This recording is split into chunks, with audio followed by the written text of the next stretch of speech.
We're in orbit several thousand miles above the Earth.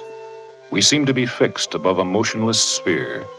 The stars and sun drift past in a daily cycle.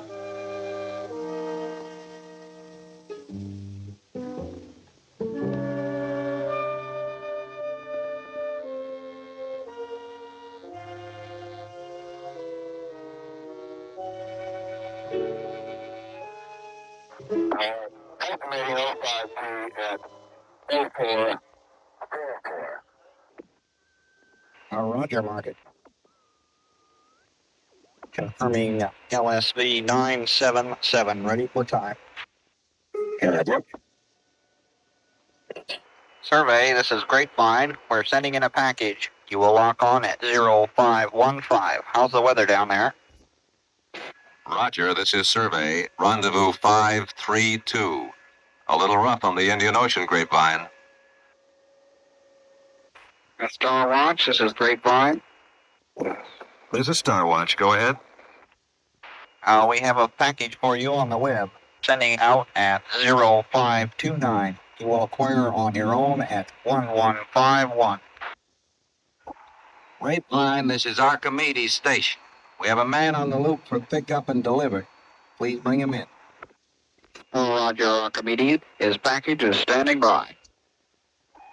Grapevine, this is Alamar Ground Control. We have a K300 payload for you. Now counting down. Roger, Market. We have a Spider proceeding to rendezvous on 977, over.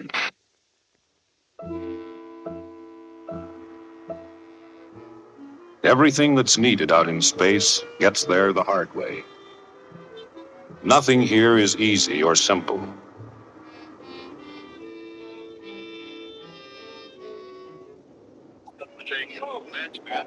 Attention in the center. This is Launch Control, counting for Logistics Support Vehicle 977 on schedule.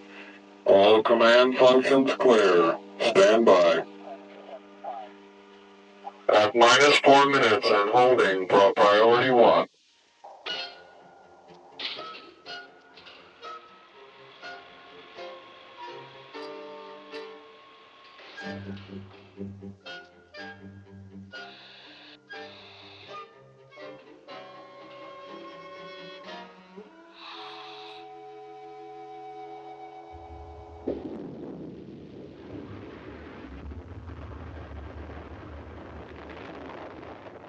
The main expense in supply operations is getting the payload into space.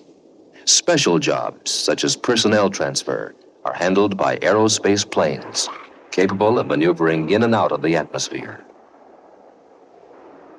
The larger a payload, the less it costs per pound to orbit.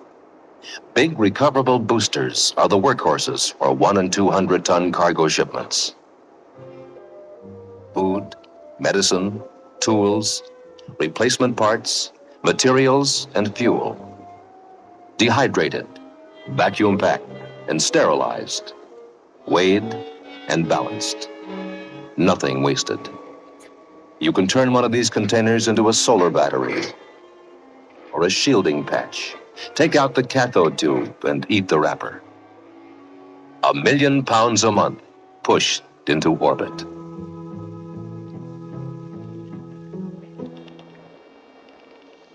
Everything is part of a vast equation.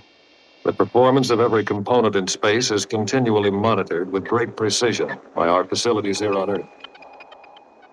The data system knows how and where each component fits. It knows how much current a transistor will draw and predicts when it will fail. Computers tell us just what and how much food a certain man will need next week. They design the ideal payload mix, program package construction, establish delivery times, give us a schedule for maximum economy. Our job is to meet the schedule.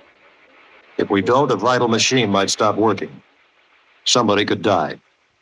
Grapevine, this is Market. LSV 977 has completed mid-course correction. Melbourne reports we are in the pipe and all data working. Roger. I should get on IR track in about 5 minutes. There was a time in the Air Force when a pilot didn't have to be an expert in astrophysics or math. Now you have to get a PhD in everything, even yoga, to fight the strain and claustrophobia.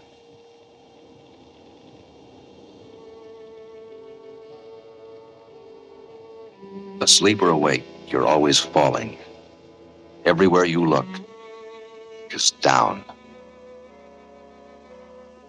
You can watch your hometown from here, see whether it's snowing or if spring has come. It's a lonely job. But other men out here are lonelier than you. On the milk run to the moon, or riding a research probe to Venus. Sometimes you catch them talking to themselves over the monitor band. And just making sure she's putting out here. Thank you much. We cleared your... There's a bond more than a radio between us, though. We all grew up together. Test chambers and indoctrination rooms. Training for space since we were kids. Confirming acquisition check. You are locked on and closing.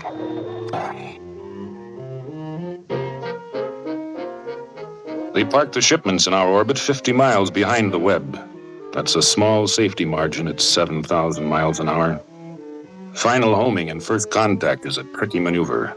That's where the pilot comes in. When you want to move a 150-ton mass in space, the force must be perfectly placed to control inertia and moment.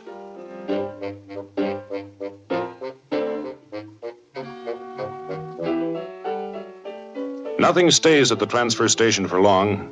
It's either coming or going. We break the shipments down, recombine the packages for their final destination.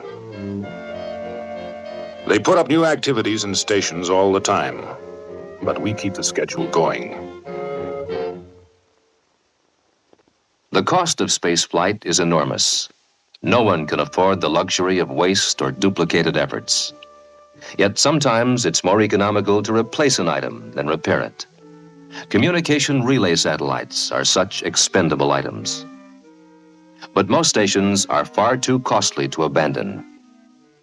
Damage and wear in manned operations require continuous repair. As needs change, modification and revision become necessary. Servicing techniques must be compatible in all systems. There are strategic outposts whose missions are so vital that constant maintenance is more than an economic necessity. Materials exposed indefinitely to the hard vacuum deteriorate from thermal stress, evaporation, and ionization. They are affected by radiation and meteoroids. A possible collision with orbiting space junk is an unnecessary hazard, but disposal of waste and obsolete hardware presents a problem. Sometimes we can fire it into the Earth's atmosphere to burn up. Other times it goes into the sun.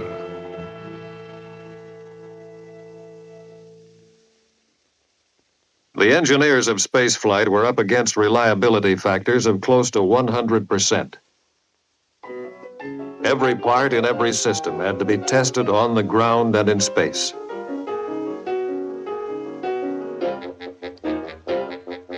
Tools were designed right along with the parts. The blueprints and the supervisors had to stay on Earth, detailed sent up by remote control.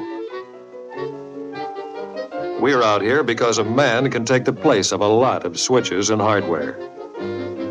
It was a rough job, standardizing the pieces, training the men to make them all fit together. But it saved time and money in the long run.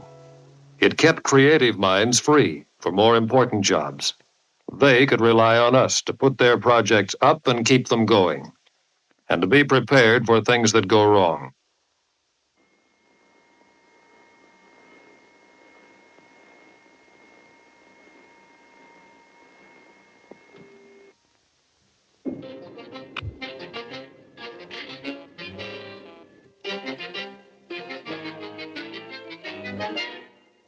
Station 5, this is Accent.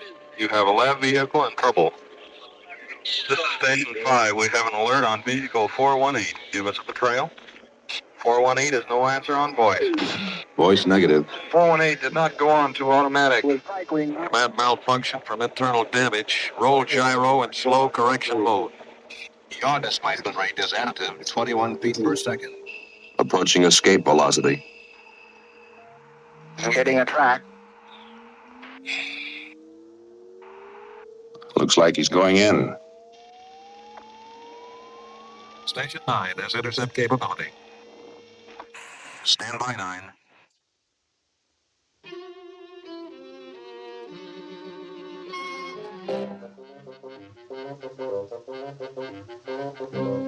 Somewhere out there, a man is in trouble. A living particle falling into the sun. Cable, this is Accent. He should be on infrared by now. This is Cable. Okay on IR. We're coming up fast. All right, his engines have stopped firing, but he's tumbling badly. Margin is 3 minutes. Retro and recumbent orbit in 3 minutes.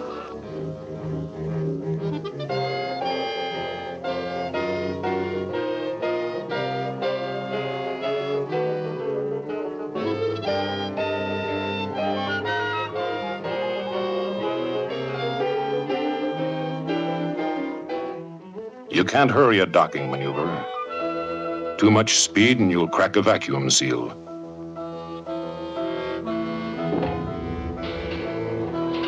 A leak in that chamber and you'd pop like a toy balloon.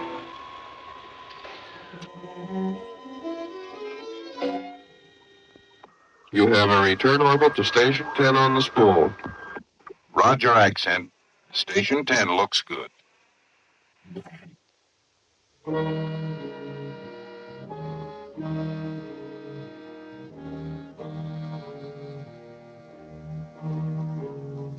The machines of today will be gone in a few years. A breakthrough comes along, equipment changes, new systems evolve. These early years of astronautics will shape the long-range operations of the future. As he travels deeper and deeper into space, man must endure voyages lasting many years. Logistics will precede his journeys, will support his missions, will be